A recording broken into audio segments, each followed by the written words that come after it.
O Duque de Edimburgo morreu no dia 9 de abril de 2021 e apenas 8 semanas de seu aniversário de 100 anos. Eu e toda a sua família, bem como este e muitos outros países, temos com ele uma dívida maior do que ele jamais admitiria e que jamais poderíamos imaginar. Ele dedicou sua vida ao dever. A instituição é o que importa para o país. Nós somos apenas os titulares temporários dela. E ajudou a modernizar a monarquia. Ele sabia que se uma dinastia real não corresponder ao seu povo, ela pode desaparecer. A pergunta foi: quem você acha que foi o homem mais interessante do século XX, vivo ou não? E o príncipe Philip estava no topo da lista, bem à frente de Sean Connery e do presidente Kennedy. Mas apesar de ser conhecido pelo pragmatismo, muitas vezes eu percebo que teria sido melhor ter ficado de boca fechada. Philip é um mistério. Ele era uma pessoa pública, mas também era reservado, com raras entrevistas gravadas no decorrer de sua vida. A população quer essa relação intimista, pois assim ela sente que a família é tão próxima dela quanto os vizinhos e pessoas de verdade. Arquivos extraordinários do mundo todo. Elas parecem ser filmagens caseiras, são adoráveis. E cenas icônicas apresentadas em cores pela primeira vez. Nós descobrimos os momentos que moldaram esse homem. Ele alterou a percepção mundial em relação ao que se espera de um príncipe. Philip, príncipe, marido e pai.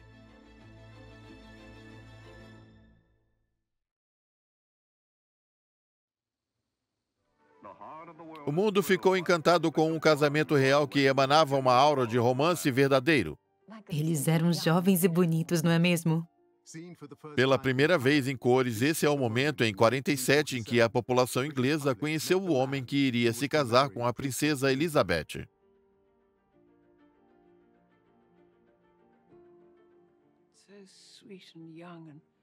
Eles eram tão adoráveis, lindos e jovens.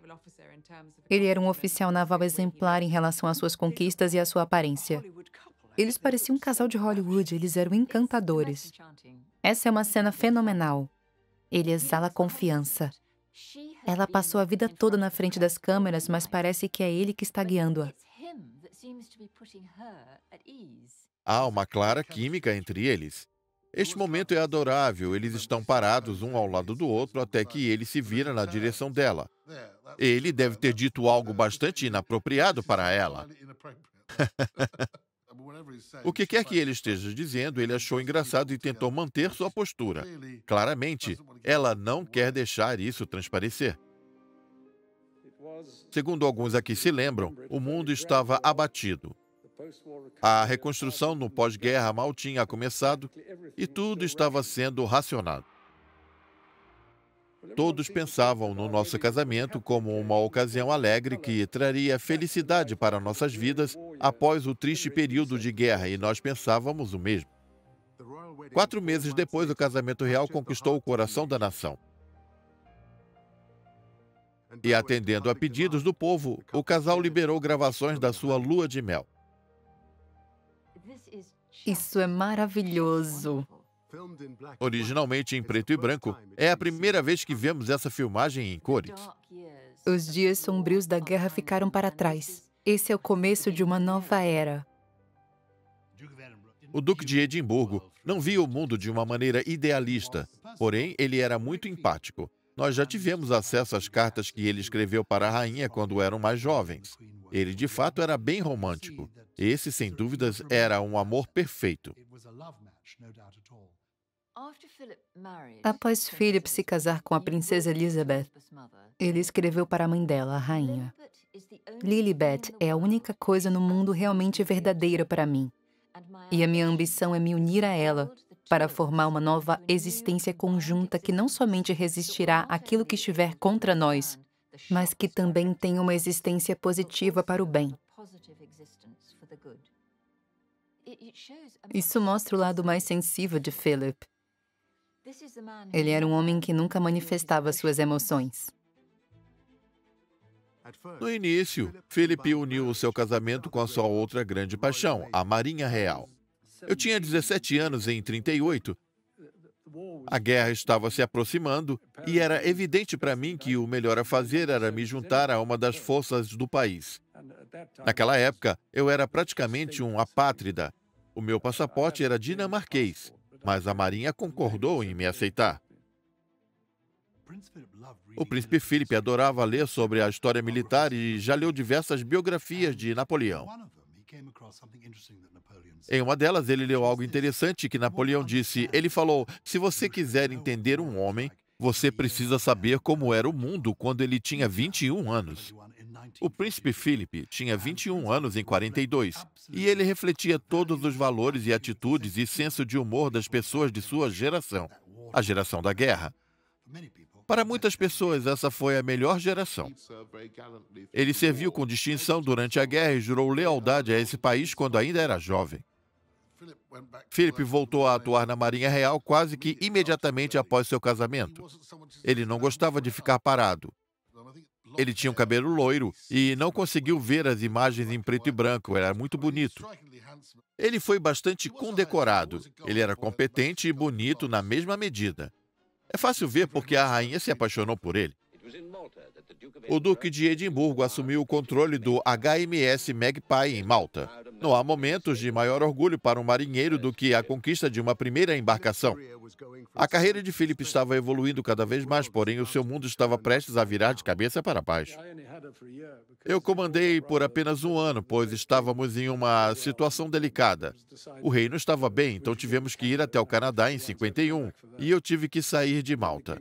Em seguida, o rei não pôde ir à Austrália, por isso fomos no lugar dele. Após isso, a morte dele pôs fim na carreira da Marinha.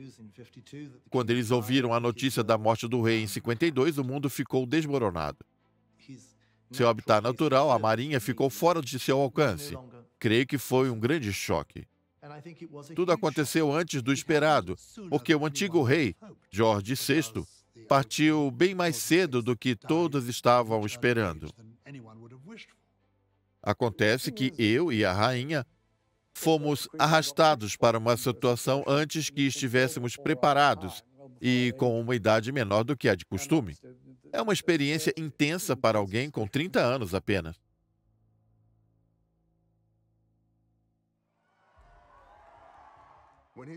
Quando sua esposa foi de princesa a rainha, Philip precisou colocar o trabalho dele em primeiro lugar pelo resto de sua vida. Os primeiros anos não foram fáceis para ele, pois podemos considerar ele como um homem alfa. Os aristocratas diziam: quem você pensa que é? E Philip queria mudar o funcionamento do Palácio de Buckingham. Porém, havia muita resistência. Houve um longo período, que durou 3 ou 4 anos, em que ele não sabia bem onde se ia encaixar. Creio que ele estava em um turbilhão de emoções, dificuldades e incertezas. Ele estava, vamos dizer, perdido.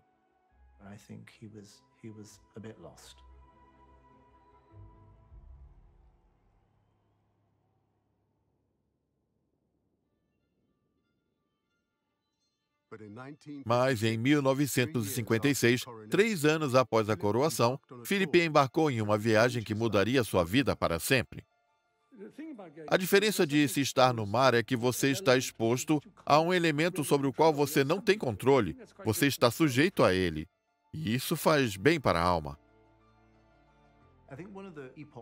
O momento mais marcante da vida do príncipe Philip foi quando ele aceitou o convite para realizar essa viagem em 1956. Essa foi sua primeira missão individual, ir a diversos cantos da Comunidade das Nações que nenhum membro da família real jamais visitou. Enquanto a rainha estava atarefada com os assuntos de Estado, Philip atuava como embaixador nos locais mais remotos do globo. Eu viajei ao redor do mundo e naveguei quase 64 mil quilômetros desde 15 de outubro do ano passado.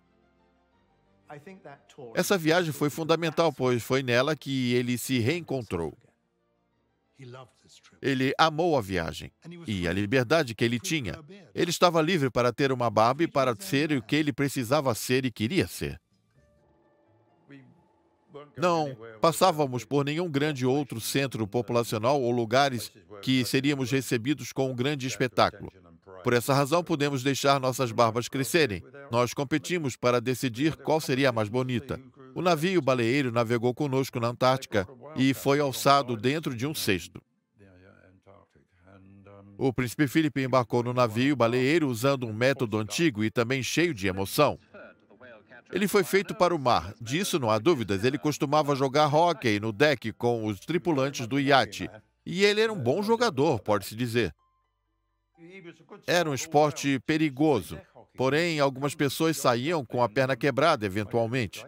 Ele andava bastante e às vezes parava para uma conversa e também para perguntar como nós estávamos.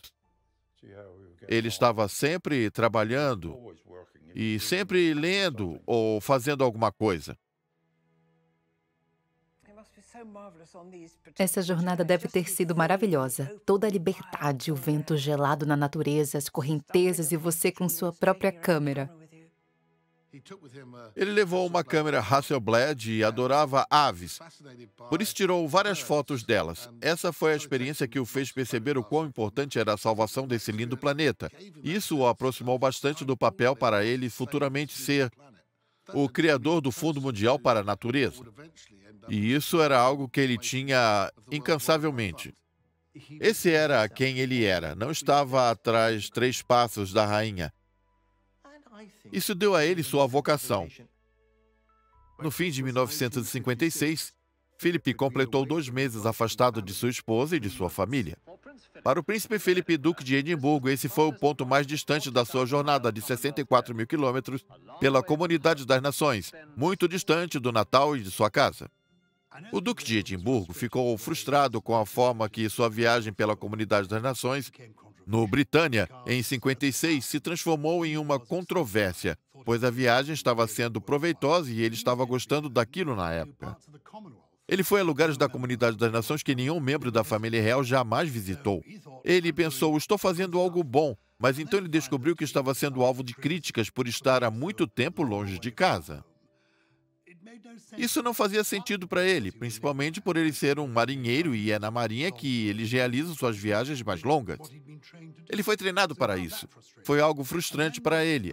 As notícias passaram a ser: onde Philip está passando o Natal? Por que ele não está aqui?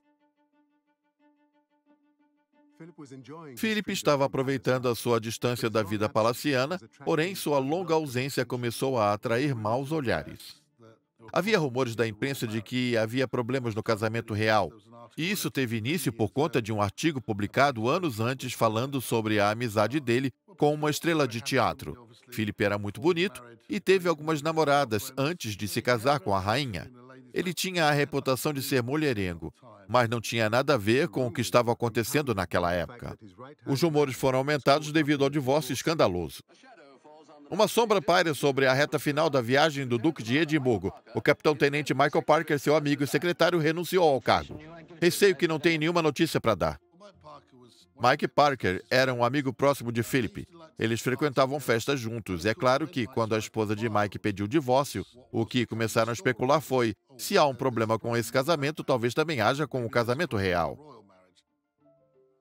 Aquilo foi algo muito intrusivo. O comportamento da imprensa se tornou tão insustentável e insensível que isso o deixou magoado. Em fevereiro de 1957, Philip voltou de sua viagem em meio a um mar de suspeitas e o mundo queria ver qual seria a reação da rainha. Pouco depois, ela mostrou a força dessa união, concedendo a Philip o título de príncipe.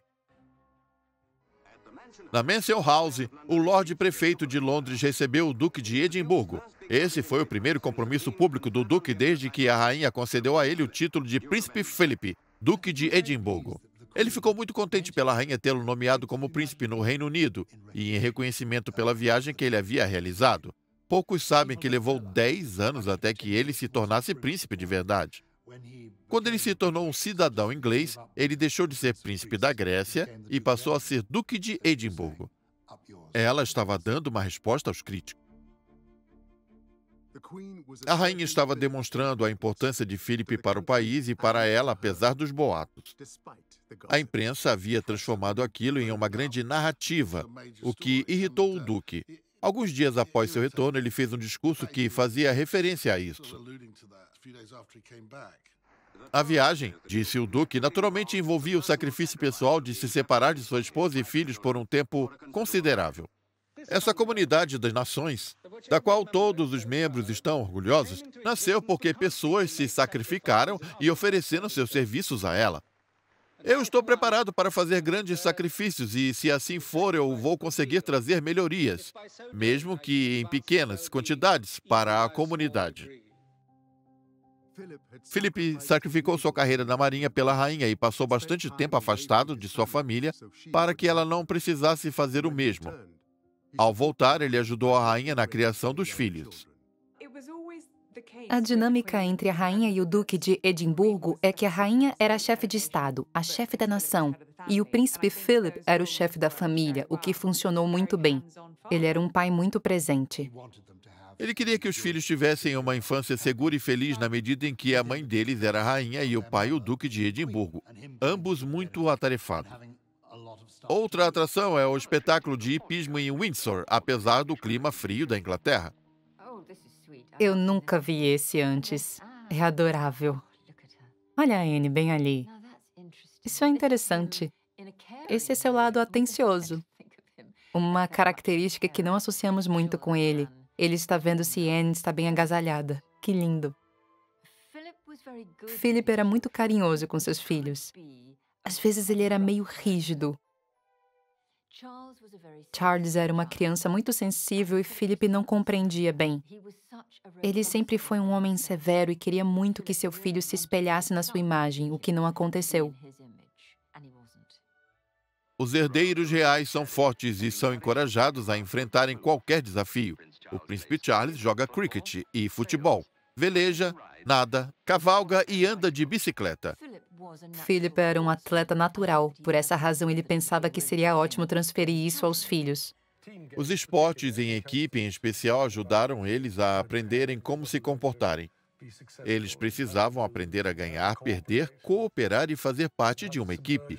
São ensinamentos benéficos.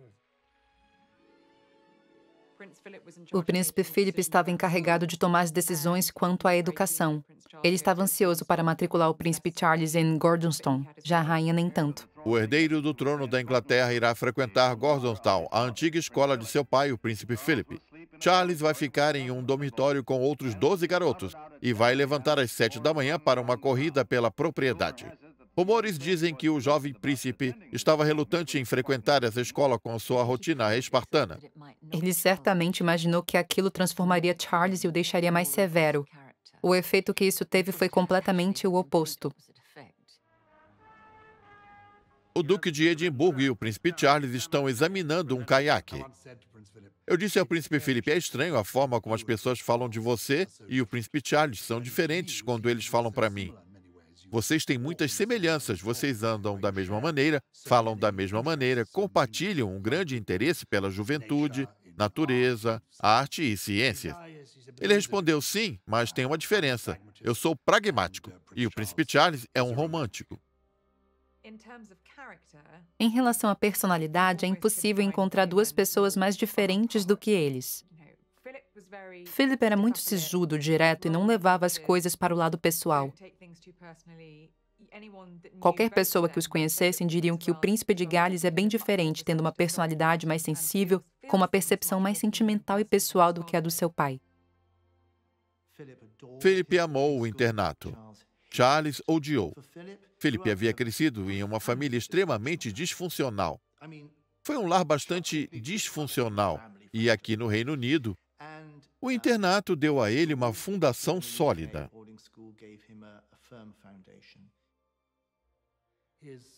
Ele teve uma infância extraordinária.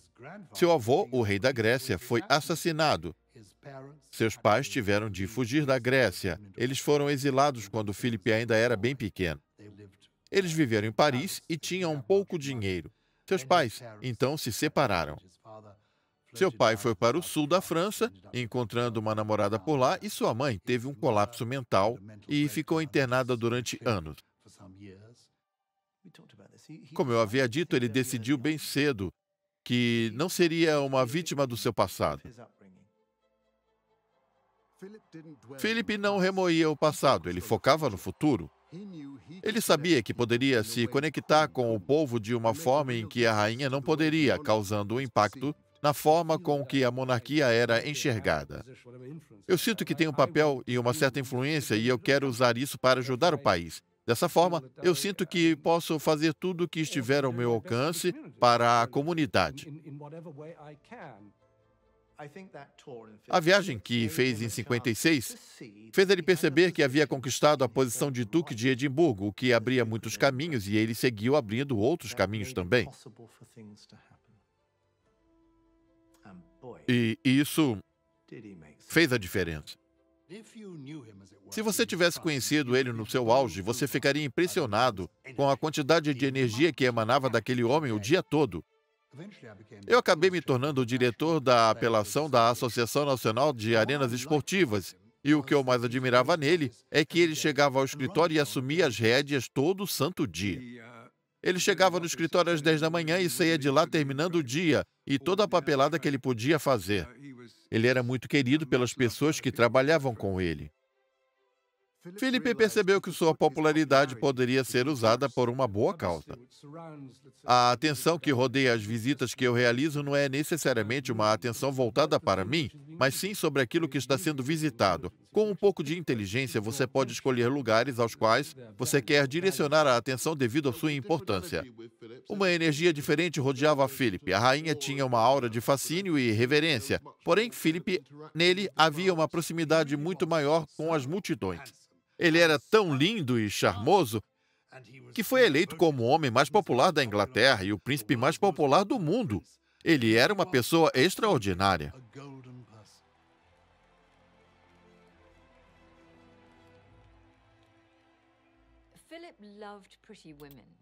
Philip gostava de mulheres bonitas. Ele era galanteador, o que por si só não significa nada. É apenas uma outra forma de interagir com as pessoas, de deixá-las confortáveis. A senhorita Muriel Robert trabalha nessa empresa há 20 anos. O príncipe Philip parou para conversar com ela. Ele era encantador. Ele conversava com todo mundo, não importava o lugar. Ele acreditava na igualdade. Ele era humilde.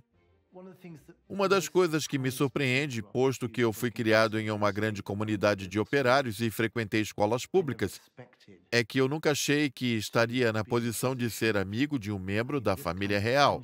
Isso faz diferença para ele? Nem um pouco. Eu acredito que as pessoas deveriam ser julgadas pelo que são, como se comportam e, essencialmente, no que eles fazem para ganhar seu sustento.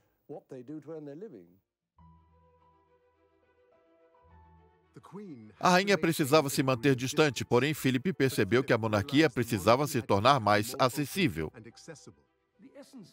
A essência da monarquia é de uma relação pessoal. O povo gosta de indivíduos tanto quanto gostam de uma instituição. Isso só funciona se o povo conhecer os integrantes dela. Ele sabia que se uma dinastia real não corresponder ao seu povo, ela pode desaparecer. Ele passou por isso na Grécia quando foi exilado e seu pai quase foi executado. Apesar de a família real da Inglaterra já estar bem estabelecida, ele percebeu que era necessário estar em contato com a população. Ele foi a força motriz da manutenção dessa popularidade. A pergunta foi: quem você acha que foi o homem mais interessante do século XX, vivo ou não? E o príncipe Philip estava no topo da lista, bem à frente de Sean Connery e também do presidente Kennedy. Philip sabia que a mídia era a chave para o futuro da monarquia. Desde os primórdios da televisão, ele percebeu que ela poderia tornar a monarquia mais acessível. Ele foi o primeiro membro da família real a apresentar um programa de TV em 57. Ao redor do mundo em 40 minutos. Vai ser uma jornada rápida que pode te deixar confuso, porém espero que vocês possam ver lugares e coisas que vocês nunca viram antes. Em 1961, ele foi o primeiro membro da realeza a conceder uma entrevista. Somente nesse país, creio que foram cerca de 10 mil eventos significativos organizados. Isso abrange aproximadamente 5 milhões de pessoas. Sua matemática é melhor do que a minha.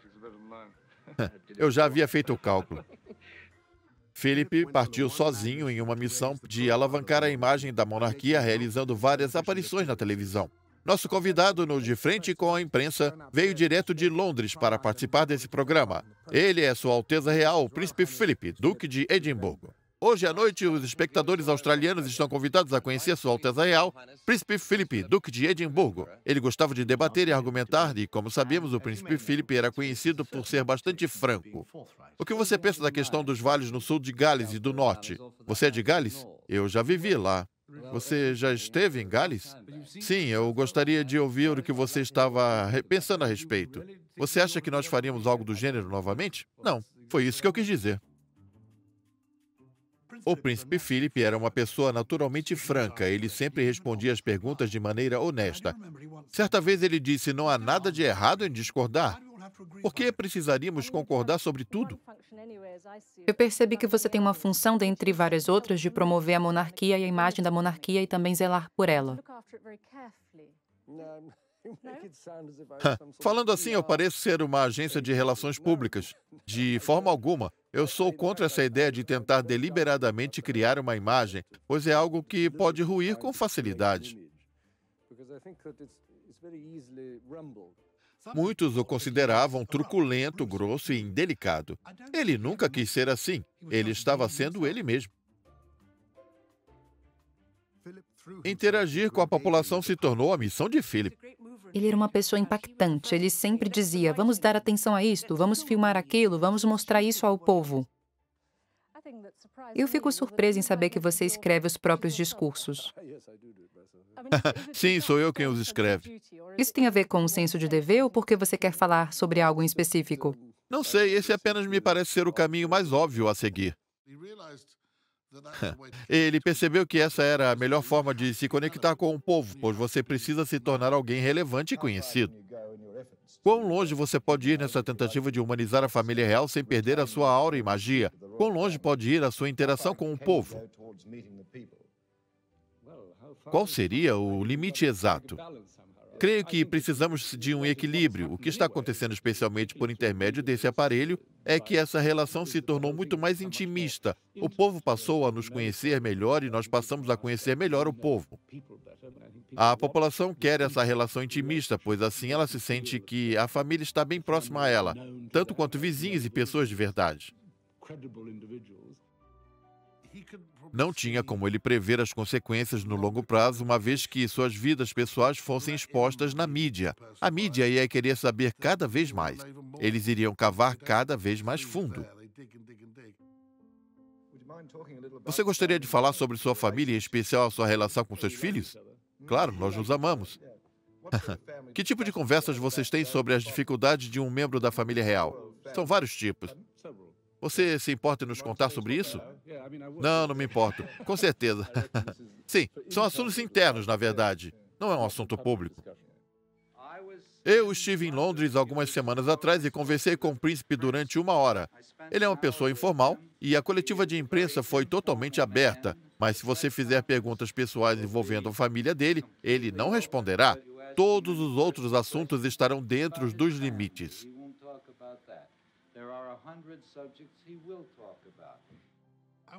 Eu disse a ele: foi você quem colocou a monarquia na mídia? Você concedeu a primeira entrevista. E ele respondeu: sim. Para fazer o meu trabalho eu precisava usar a mídia. Isso era algo novo na década de 50. A ITV não existia. A BBC estava começando a crescer na TV. Eu usei a TV para falar sobre projetos, não sobre mim. Essa era a regra que ele seguia. Fale sobre o que você está fazendo, não sobre você. Philip abriu uma porta para a mídia que não podia mais ser fechada. A relação entre ele e a imprensa era de amor e ódio. Eles o irritavam. Às vezes eles fazem algumas coisas das quais eu não gosto, como espiar as minhas conversas. Se você está conversando com alguém e aparece um desses gravadores ou aqueles microfones que vocês conseguem ouvir a 20 metros de distância, você vai se incomodar. É claro que você vai se incomodar. Então, eu sou obrigado a dizer: vire essa câmera para outro lado. Tire isso daqui. É.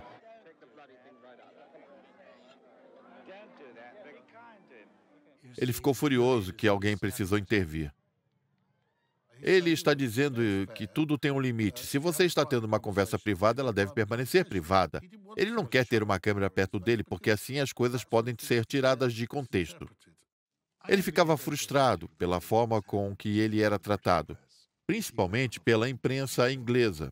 Quando ele viajava para o exterior e ficava sabendo que a imprensa britânica o acompanharia, ele ficava triste, pois ele sabia que eles tinham interesse apenas em suas gafes, que depois seriam publicadas na primeira página dos jornais. Seu filme não acabou, não? As conversas fora de contexto de Philip, combinadas com sua postura truculenta, criava ótimas manchetes. Com o tempo, essa passou a ser a imagem mais predominante dele na imprensa. Por ter uma personalidade forte e por fazer declarações que hoje em dia não são consideradas politicamente corretas, ele era criticado.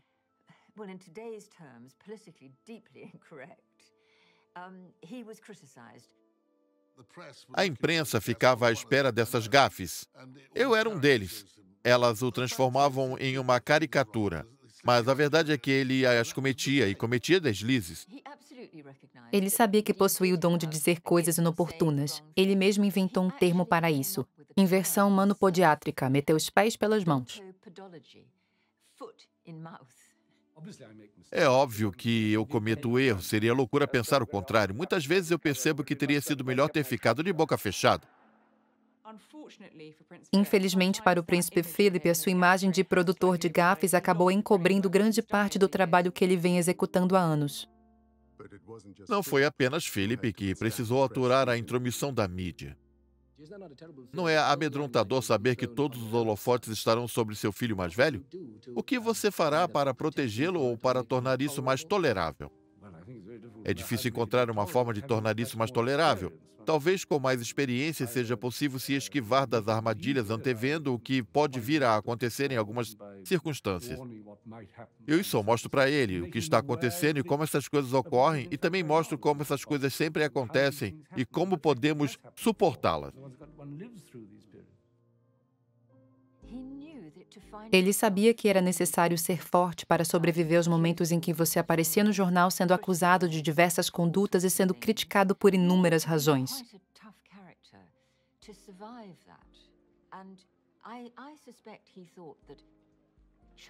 Ele imaginava que Charles teria muitas dificuldades com isso. Creio que ninguém era capaz de prever o que viria a acontecer nas décadas de 80 e 90.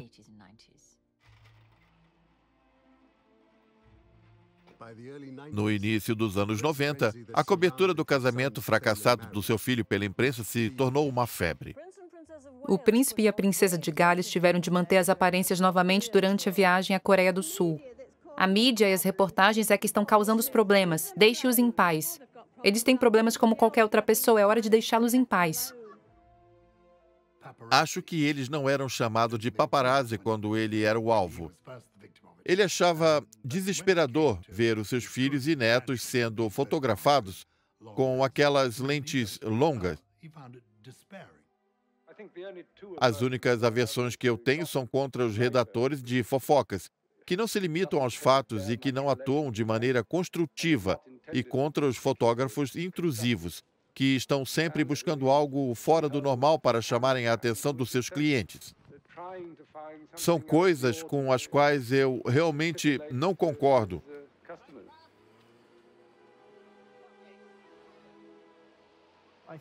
Deve ter sido extremamente difícil para ele observar a destruição de partes de sua família, principalmente da princesa Diana, pela qual ele tinha um enorme carinho. Ele tentou ajudá-la a se encaixar nessa estranha família. Ele mesmo era alguém que veio de fora da família, porém ele sabia que eram os perigos que a rodeavam que fariam com que ela fosse perseguida, tentando humilhar e desestabilizar a sua estrutura. As pessoas que a rodeavam e que estariam sempre a perseguindo. Isso o entristecia. Uma vez ele disse que a imprensa transformou a família real em uma enorme novela.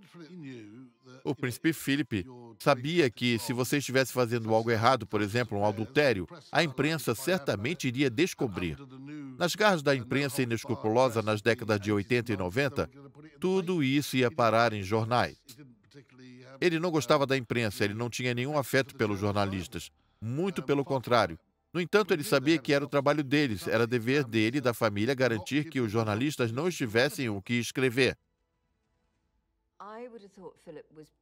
Eu pensava que Philip havia ficado horrorizado quando Charles admitiu o adultério para Jonathan de Bilby.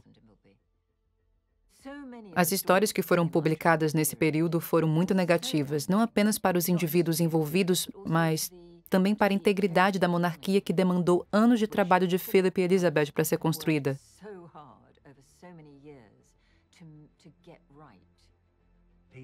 Isso foi deixando-o profundamente melancólico e desconfiado. Eu e o príncipe Philip fomos uma vez ao norte da Grécia. Foi na semana em que vieram a público aquelas fotos horríveis da Fergie e seu conselheiro financeiro no incidente do dedão chupado. A mídia havia feito um cerco contra ele, mas nós conseguimos afastá-lo. Ele estava de muito mau humor na viagem de volta, pois ele estava indo de volta àquele universo fatídico. Mas o pior ainda estava por vir.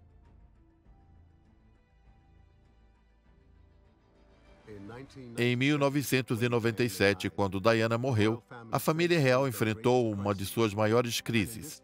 Nesse momento marcante, Philip decidiu colocar a sua família em primeiro lugar.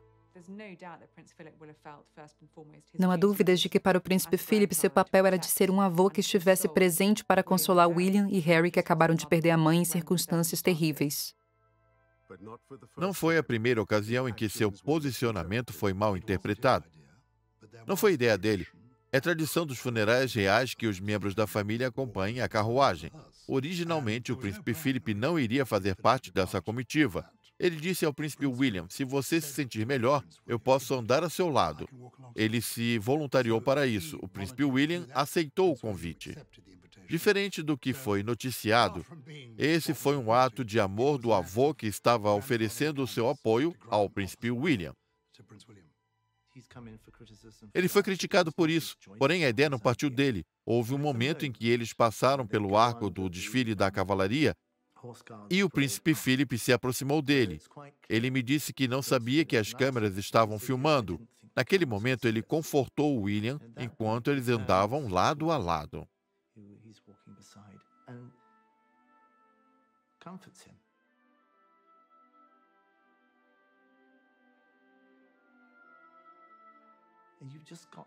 Quando você assiste a esse momento, você percebe que ali temos um avô tentando ajudar seu neto jovem, vulnerável, que está sofrendo nesse momento bastante soturno. Ele sabia o que era fazer parte de uma família disfuncional, que fez com que ele pôde sustentar os seus netos a não passarem por isso também. Ele estava determinado a isso.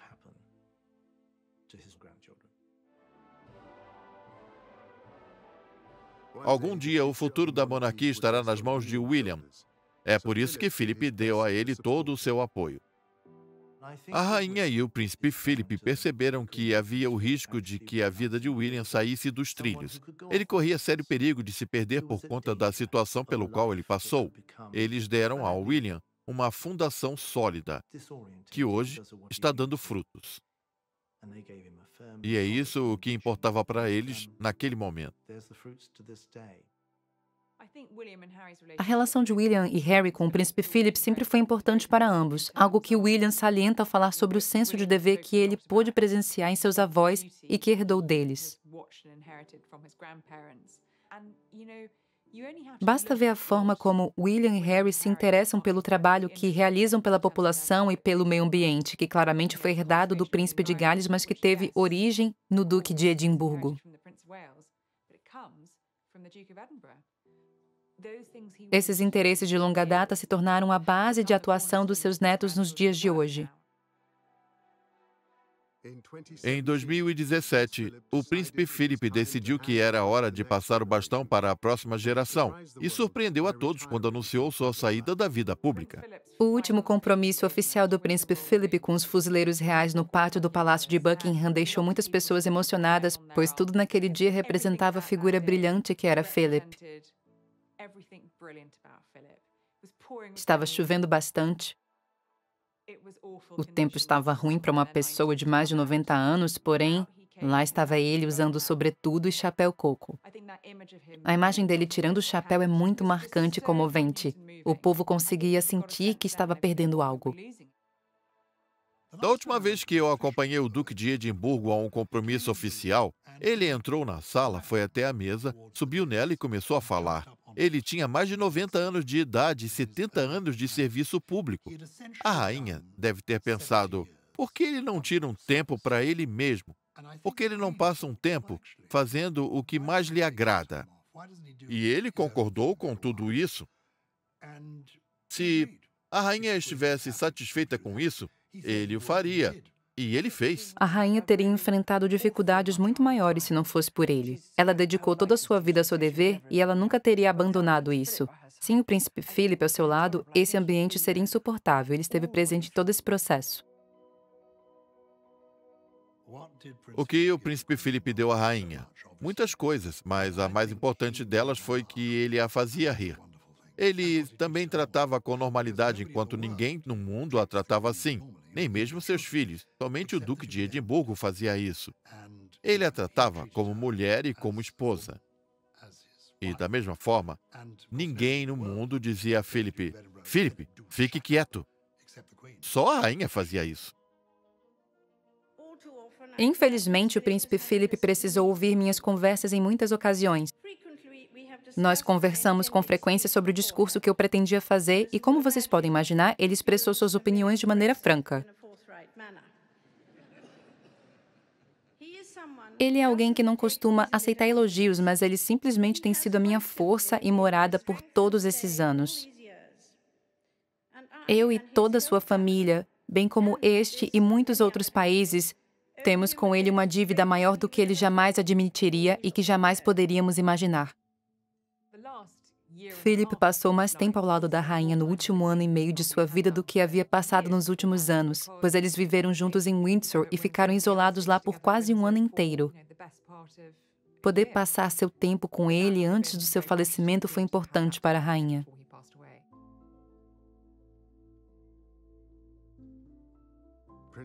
O príncipe Philip morreu em 9 de abril de 2021. Em seu funeral, a família acompanhou o caixão enquanto seu filho mais velho andava à frente. No decorrer dos anos, acredito que Charles e Philip se aproximaram bastante. Eles passaram a compreender um ao outro e se perdoaram.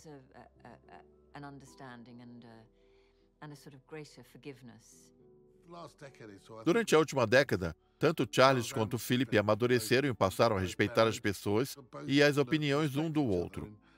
Eles não necessariamente concordavam um com o outro, mas eles se respeitavam. A visita de Charles ao seu pai no hospital foi algo muito importante. Foi uma passagem de bastão, porém, mais do que isso, foi um processo de cura. Após anos de discórdia entre os dois, aquele foi um momento determinante e de muito amor entre eles. Como podem imaginar, eu e minha família sentimos muita falta dele. Ele era uma figura muito amada e admirada.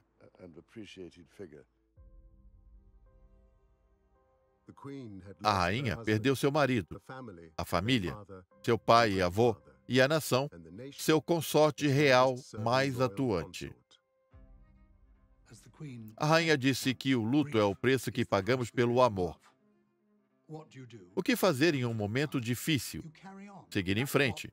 É isso que a rainha sempre fez. Ela seguiu em frente. Durante a pandemia, ela disse, nós nos veremos de novo.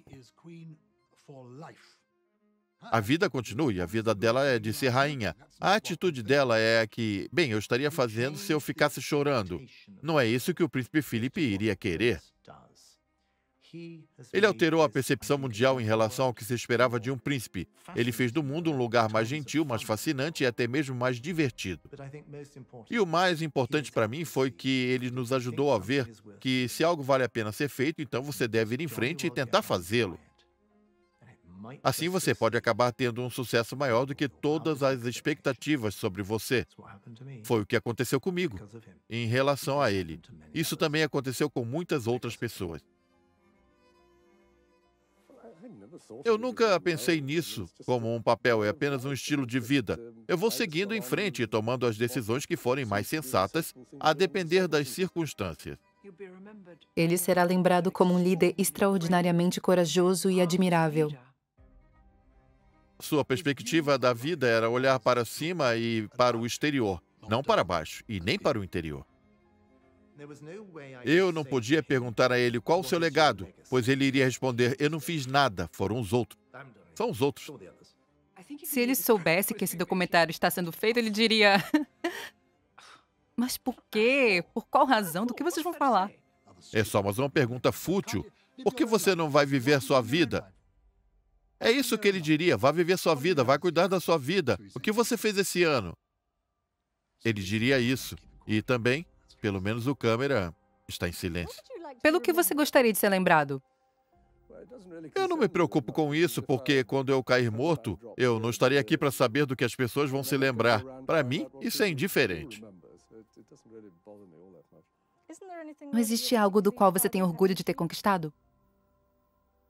Eu acho que não. Talvez minha capacidade de evitar problemas.